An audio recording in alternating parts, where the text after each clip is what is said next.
So now I'll go a bit more into the application process.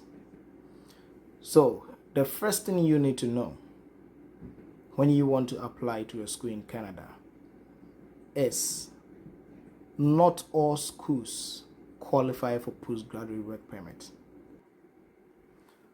I am speaking from the perspective that most people applying to school in Canada want to be able to stay and work after school. If you don't fall within this category, then this may not apply to you. But if you do fall within this category, then the one most important thing for you to do before you even apply is to check if that school is on the DLI list, Designated Learning Institute list. I will provide the link in the description. So this list will give you all schools in Canada that are eligible for postgraduate work permit. One thing I tell people is, one easy way of knowing if that school is on the DLI list without checking the official list is their tuition fees. Because I realized some of the schools whose name are not on this list actually have relatively cheaper tuition fees.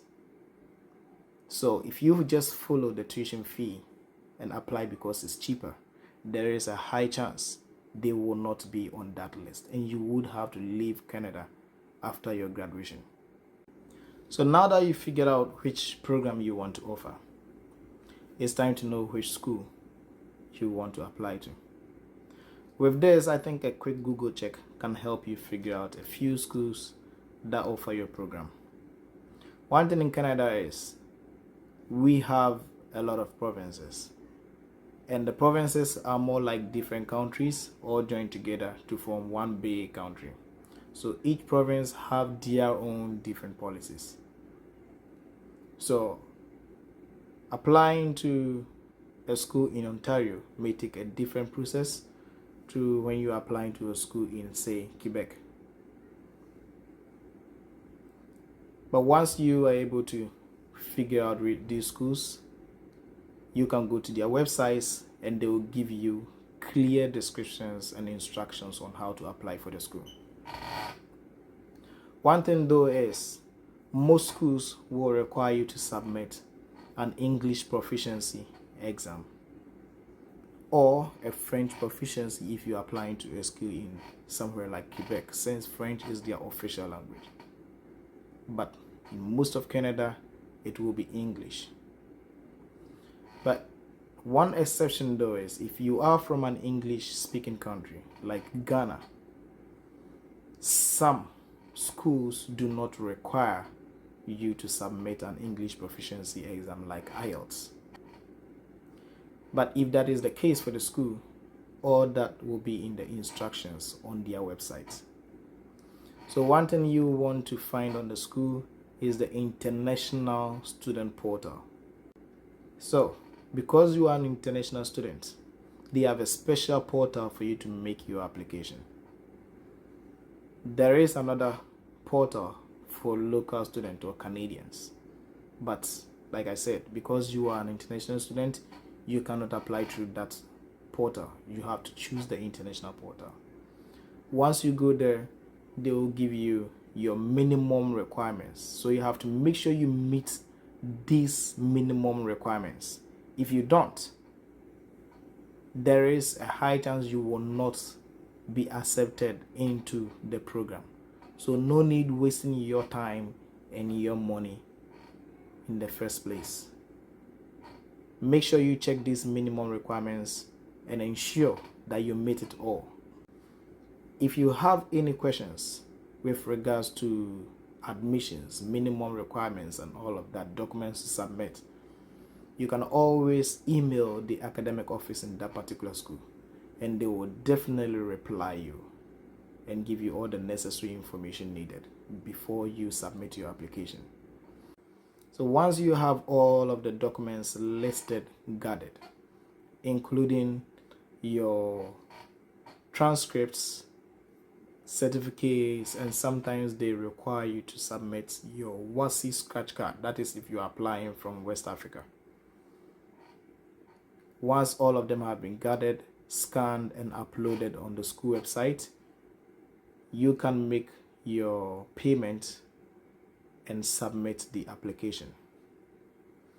The application process actually takes a while, but it depends on when you are applying and the school. Sometimes it can take like a month or even less, and sometimes more. But once your admission is ready, the school will email you and let you know whether you have gained admission or not. So once your admission is ready, some schools will require you to pay a deposit before they issue your letter of acceptance. But for some schools, they will just issue your letter of acceptance and give you a deadline to pay your deposit. If you do not pay the deposit before the deadline, your admission will be cancelled. I do keep telling people, it is always better to make a deposit, even if it is not required, because it does help in your visa application. So once you make a deposit, you get a receipt, which you can attach to your documents and submit to IRCC when applying for your visa. So now that your letter of acceptance is secured, you are ready to apply for your visa. So with regards to the visa application, almost everything is online. So all you have to do is go to the IRCC website, create an account for yourself, and there will be a series of questions for you to answer. You have to be as truthful as possible. No need to lie in this case. So once all the questions have been answered, you will be given a list of documents to submit. 3 of these will be documents you have to download, fill, and upload on the portal. For the rest, there will be documents like bank statements, your birth cert, your admission letter, letter of acceptance, etc., etc. But you will surely have a list of documents for you to submit. They always provide a help button next to each document you are supposed to submit, and that button is a very good tool to use, so make sure you use it if you do not understand anything.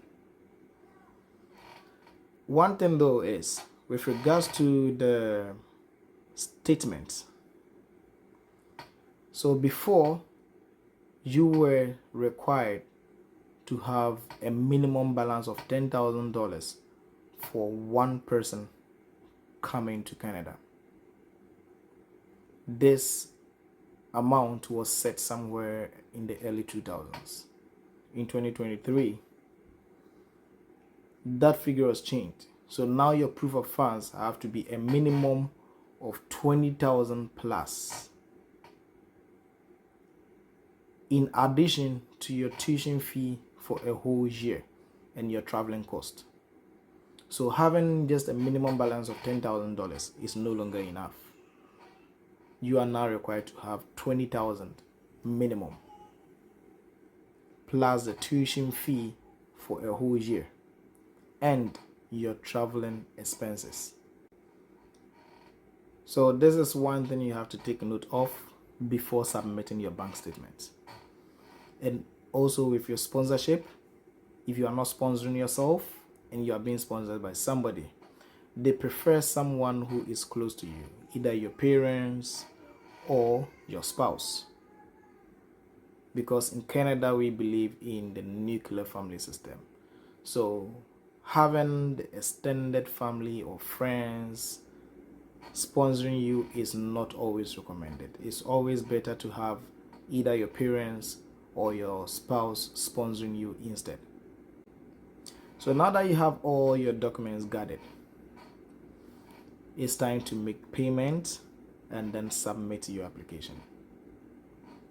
So normally, within a few days after submitting your application, you will get an email requesting you to submit your biometrics. Once you get the instructions, they provide you with where to book the appointment and everything you need to know about submitting your biometrics. But that usually happens within a few days of submitting your application. If you have any questions with that, they give you an email or a link to a web form where you can submit any questions you have or any concerns. Sometimes you are only able to book the appointment for the biometrics beyond the 30-day period they give you. So with that, you have to send a web form or send an email as instructed in order to be given an extension. Don't just assume they know and just leave it. You have to email them or send a web form in order to be given an extension. So normally after your biometrics, the next step is to go for your medicals. One thing I realized though is, if your visa is going to be rejected, they do not get to that step of asking you to go for your medicals. So in most cases, I'm not saying all cases, in most cases, once you go for your biometrics and go for your medicals, it means your visa will be approved. So after your medicals, you now wait a few more weeks or months to be given another instruction to submit your passport for your visa. That will also come with instructions on amounts to pay, where to pay, which link, or whatever you're supposed to do to submit the passport. So once you get your passport back with you, with your visa intact, you can get yourself ready to move to Canada. That also comes with another hurdle, because you're moving to Canada, a new environment, but you have to secure accommodation, and that can be a big hurdle sometimes. My advice to people is to look on Facebook Marketplace. We also have Kijiji. There's also rentals.ca. We have realtor.ca. There are several links where you can search for a place, and also some schools offer accommodation for students. You can also contact your school and they will help you secure accommodation before your arrival. One thing though is, you have to let the school know once you secure your visa, so that they will be sure you are coming. And if they have any sort of support or help to offer, be sure to assess it, especially when it has to do with accommodation, because you will really need it. Getting an accommodation for an international student is not always easy, especially since you are not in Canada yet. So be sure to get all the help that you can. You can also look on these sites that I have just mentioned: Facebook Marketplace, Kijiji, rentals.ca, realtor.ca, and you will definitely find rentals around where your school is located. Then you can contact them, tell them of your situation, and hopefully you do find a place. One thing too is, you can contact someone you know in Canada, especially if the person lives around where your school is located, and they may be able to help you secure an accommodation. This option is always available though.